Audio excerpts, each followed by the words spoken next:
গীতায় লেখা আছে, 1. যখন তুমি কষ্ট আর কটু কথা দুটোই সহ্য করতে শুরু করবে, তখন বুঝবে তুমি বাঁচতে শুরু করেছ। 2.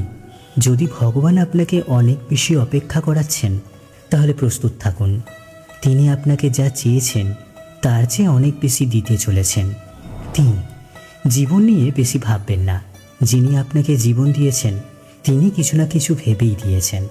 4. শ্রীকৃষ্ণ বলেন, কাউকে দুঃখ দিয়ে আমার কাছে সুখ কামনা করো না, আর কাউকে যদি ক্ষণিকের জন্য সুখ দাও তবে তোমার দুঃখ নিয়ে চিন্তা করো না। 5. মৃত ব্যক্তিকে কাঁদ দেওয়াকে মানুষ যেমন পুণ্য বলে মনে করে, তেমনি জীবিত মানুষের পাশে থাকাকে পুণ্য বলে ভাবতে শুরু করলে জীবন সহজ হয়ে যাবে। 6. আমাদের অকারণে কোনো মানুষের সাথে দেখা হয় না। আমরা কিছু মানুষের থেকে শিক্ষা পাই, আর কিছু মানুষের থেকে জ্ঞান পাই। 7.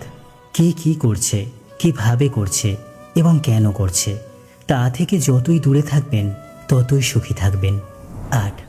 আপনি হাসতে থাকলে পৃথিবী আপনার সাথে থাকবে, নইলে চোখের জল তো চোখেই ঠাঁই পায় না। 9. যদি কেউ আপনার ভালো কাজকে সন্দেহ করে তাহলে মন খারাপ করবেন না, কারণ সন্দেহ সর্বদা স্বর্ণের বিশুদ্ধতার উপর করা হয়, কয়লার কালো দাগের উপর নয়। 10. মনের শান্তি জীবনের সবথেকে বড় উপার্জন। 11. উপদেশ, সঙ্গ এবং সময় কাউকে না চাইতে দিলে লোকেরা প্রায়ই সেগুলোকে সস্তা বলে মনে করে। 12. একজন মানুষ যত শান্ত সে তত গভীরভাবে বুদ্ধিমত্তা ব্যবহার করতে পারবেন। 13. যেমন পাতা না ঝরলে গাছে নতুন পাতা আসে না, ঠিক তেমনই কষ্ট ও সংগ্রাম ছাড়া ভালো দিনও আসে না। 14.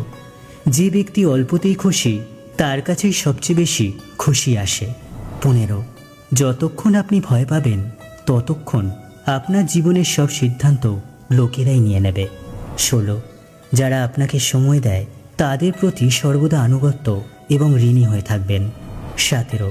জীবনে অহংকার করো না, কারণ ভাগ্য সবসময় বদলায়, যেমনটি আয়না একই থাকে, শুধু প্রতিচ্ছবি বদলায়।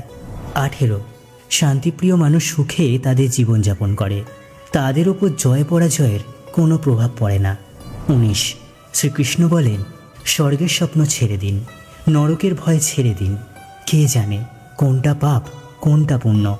শুধু দেখুন নিজের স্বার্থ পূরণের জন্য যেন আপনার দ্বারা কেউ দুঃখ না পায়। বাকি সব প্রকৃতির উপর ছেড়ে দিন। 20. অর্থ বড় না যোগ্যতা বড়, খারাপ সময়ে যে পাশে থাকে সেই সব থেকে বড়। 21. কেউ যদি আপনাকে নিজের স্বার্থ পূরণের জন্য মনে করেন তাহলে তাকে স্বার্থপর ভাববেন না, কারণ আপনি তার জীবনে সেই উজ্জ্বল আলো যা সে অন্ধকারে দেখতে পায়। 22. সবাইকে নিজের গোপন কথা বলবেন না, কারণ আজ যে আপনার সাথে আছে কাল সে আপনার বিপরীতেও যেতে পারে। আপনি যদি ভগবান শ্রীকৃষ্ণের পরম ভক্ত হয়ে থাকেন তাহলে কমেন্টে একবার লিখুন, রাধে রাধে।